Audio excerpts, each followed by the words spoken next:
네, 안녕하세요. 안녕하세요. 간단한 자기소개 부탁드립니다. 네, 저는 대구대학교 심리학과에서 상담 심리학을 가르치고 있는 금명자입니다. 예. 나이가 좀 많은데 저를 우리 최 대표님께서 초대하실 때 경력이 40년 된 뭐 이런 거에 상당히 매력을 느끼셨던 것 같아요.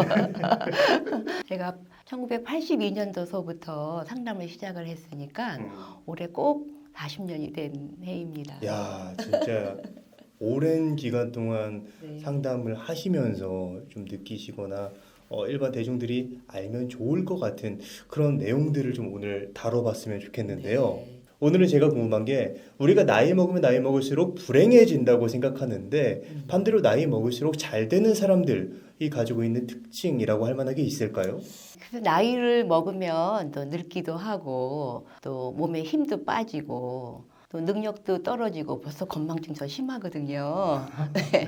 그러니까는 아마 사람들이 불행해진다, 나빠진다 이런 걸 느낄지는 모르겠어요. 그러나 OECD 이런 데서 몇 년 전에 연구를 하니까 한 40대를 기점으로 해서 행복감이 좀 줄어들다가 40대에서부터는 좀 나아진다는 경향이 오히려 있어요. 그러니까 사람들이 그냥 나이 들면은 뭐 늙고 힘없어지니까는 불행해지지 않을까? 뭐 이래서 그런 거지.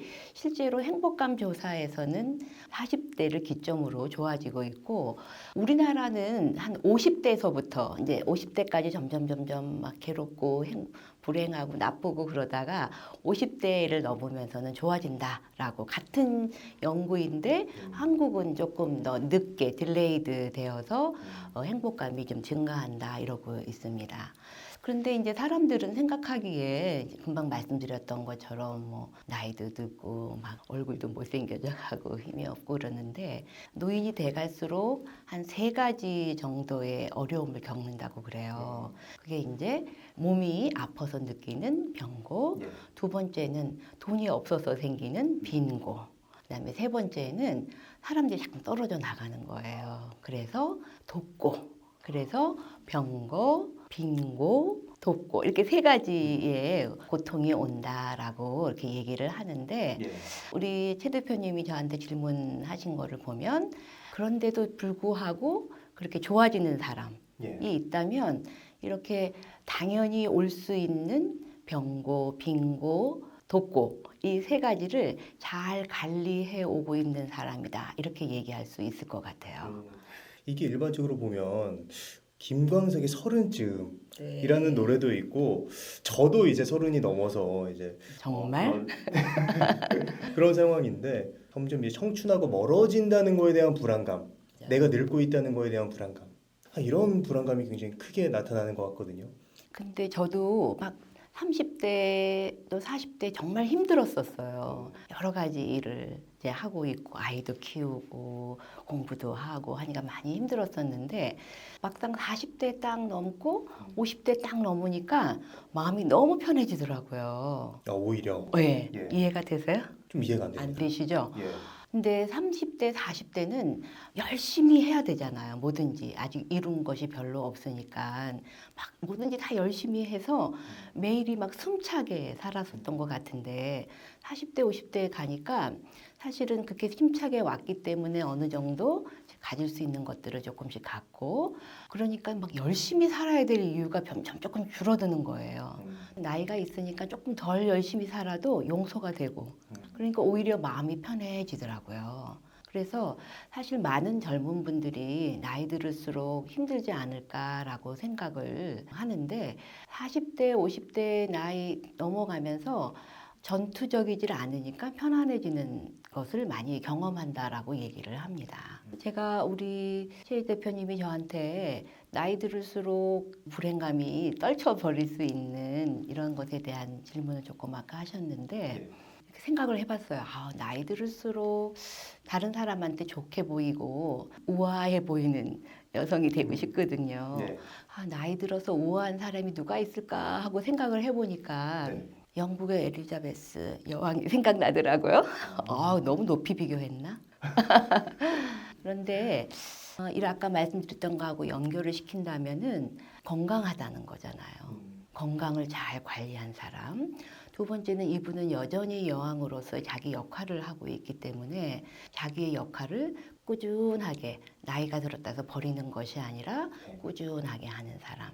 그럼 세 번째는 관계에서도 두루두루 나빠지는 것이 아니라 이거 유지하는 이 세 가지를 잘 유지할 수 있는 사람이 나이 들을수록 불행감을 컨트롤하고 행복감을 높일 수 있는 방법이 아닌가 싶습니다. 이게 그럼 궁금한 게 사실 건강이나 경제적인 문제는 내가 어떻게 할 수 없는 부분이거나 다른 전문가들의 조언을 받아들이면 될 것 같은데 인간관계에서 나이 들수록 사람들이 떨어져 나가고 멀어지는 경우 이럴 때 좀 어떻게 해야 될까요?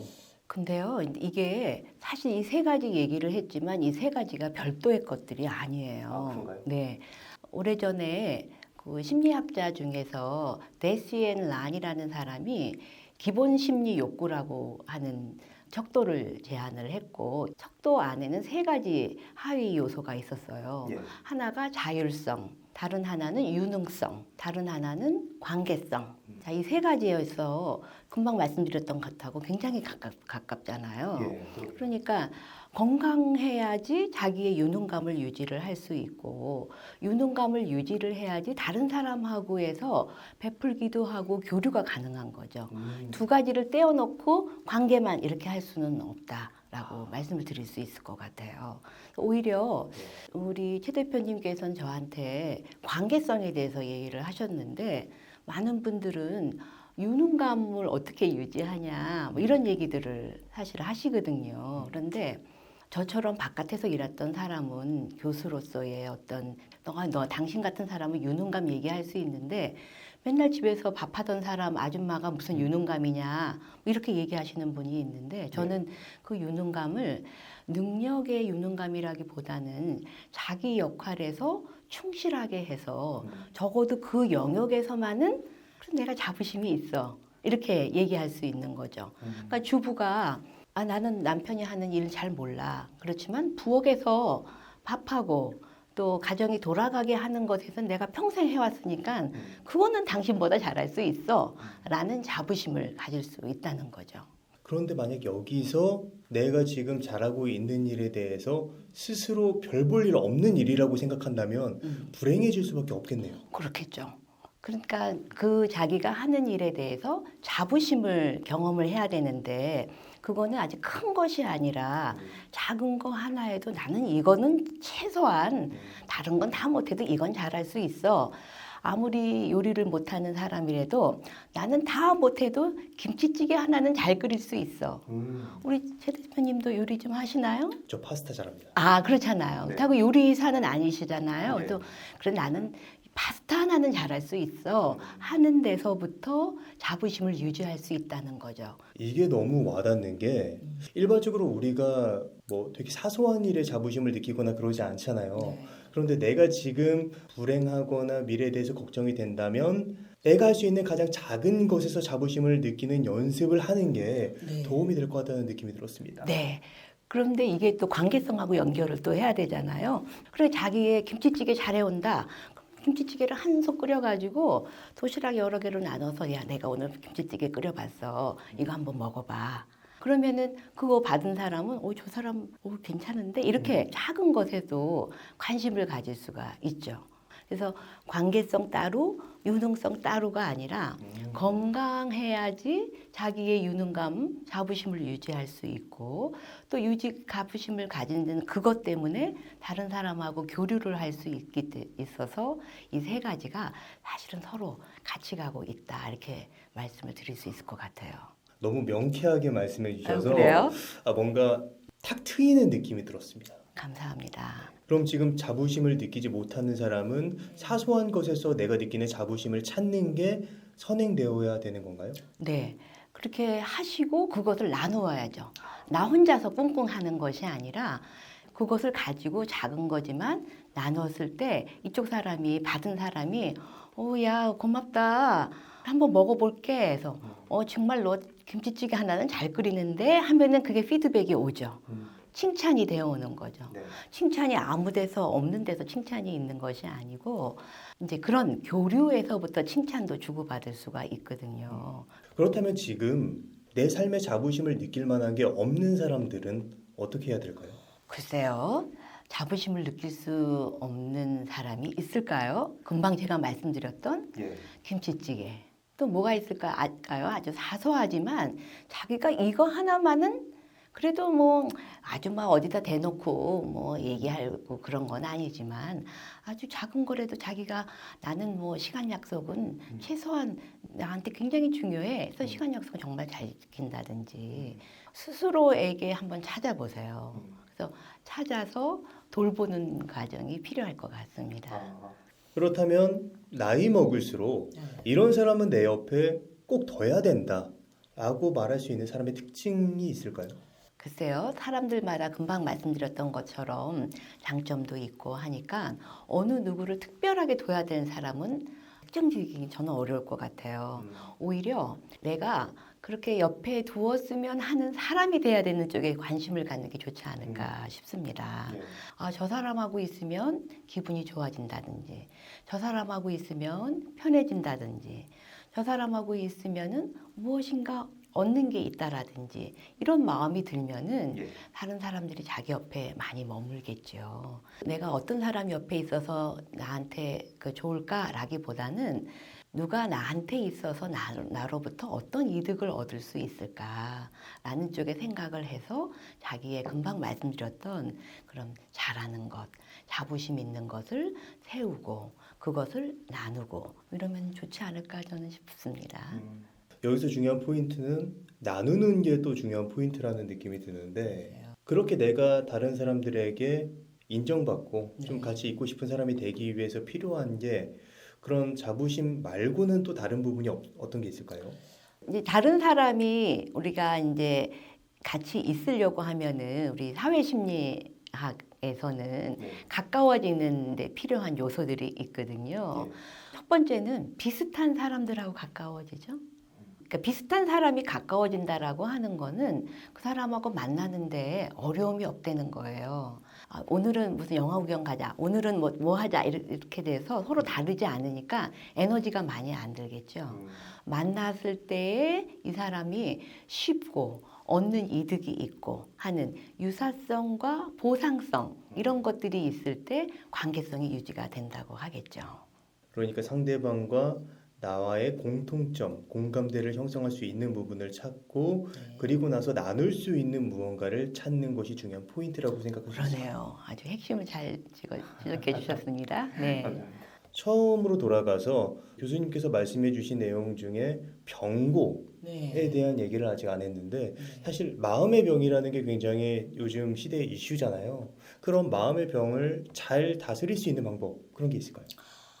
제가 그 앞에 병고, 빈고, 독고 이렇게 세 가지 얘기를 했고 유능감하고 관계성에 대한 얘기를 했잖아요. 사실 이 유능성과 관계성이 마음에 해당하는 거라고 할 수가 있어요. 그러니까 자기의 자부심을 느끼고 유능감을 경험을 하고 다른 사람하고 그것을 나누면서 관계를 유지하면은 사실은 마음의 병 같은 거는 잘 관리할 수가 있겠죠. 그런데 기본 심리 욕구에서 그 첫 번째가 사실 신체에 대한 거거든요. 이 신체도 사실 무시할 수가 없는 거거든요. 그래서 신체를 잘 돌볼 수 있어야지 마음도 잘 돌볼 수 있게 되는 거죠. 그래서 제 생각에는 건강이라고 하는 건 규칙성이 굉장히 중요한 것 같아요. 식사도 규칙적으로 하고 잠도 자기가 자는 시간을 일정하게 하고 그래서 만약에 건강을 해친 분은 분명히 불규칙성이 있는 거예요. 그래서 건강을 잘 돌보고 싶은 분들은 자기의 생활을 한번 돌아보시고 어떤 불규칙성이 있나 식단도 규칙적으로 또 잠도 좀 규칙적으로 많고 적은 거는 조절을 해야 되겠지만 규칙적으로 자기의 생활을 꾸려가는 게 굉장히 중요할 것 같습니다. 이게 그 세 가지의 밸런스가 굉장히 중요하다고 느껴지는 게 사실 내가 유능하기 위해서 몸을 혹사시키면 건강을 해칠 수 있는 거잖아요. 그러니까 이게 각각 독립적인 게 아니라 연결된 거라는 말씀이 무슨 말인지 좀 이해가 되는 것 같아요. 네. 하나를 알려드리면 10가지 아시나요? 네. 우리가 보통 균형, 조화 혹은 밸런스 이런 얘기들을 하잖아요. 이 세 가지를 균형을 맞추는 것이 사실 건강이라고 할 수가 있고 그래서 기본 욕구가 되는 거죠. 이게 정말 재미있는 게 내가 지금 심리적으로 문제가 있는 게 사실은 건강 때문일 수도 있고 또 인간관계 때문일 수도 있고 내가 지금 유능함에 문제가 있는 게 뭐 인간관계 때문일 수도 있고 좀 다양하게 이렇게 서로 상호작용을 한다는 게 굉장히 큰 통찰을 주는 것 같아요. 네. 이제 상담자는 내담자가 왔을 때 이분이 호소하는 거는 관계 문제만 혹은 유능감에게만 그렇지만은 그것만 가지고 상담자는 상담하진 않아요. 이 사람이 유능감을 가질 때 건강관리, 생활관리는 어떻게 하고 있나, 인간관계 관리는 어떻게 하고 있나를 같이 탐색을 하거든요. 그래서 이것들이 서로 어떻게 상호작용을 하고 있나를 상담자들은 보게 되죠. 네, 오늘 금명재 교수님을 모시고 우리가 나이 먹을수록 불행해지는 사람 그리고 또 잘 사는 사람들이 있는데 그 사람들이 가지고 있는 특징과 우리가 더 잘 살기 위해서 더 나은 사람이 되기 위해서 어떤 것들에 초점을 맞춰야 되는지에 대한 이야기를 들어봤습니다. 그럼 오늘의 심리학은 여기까지 하도록 하겠습니다. 좋은 말씀 해주셔서 감사합니다. 감사합니다.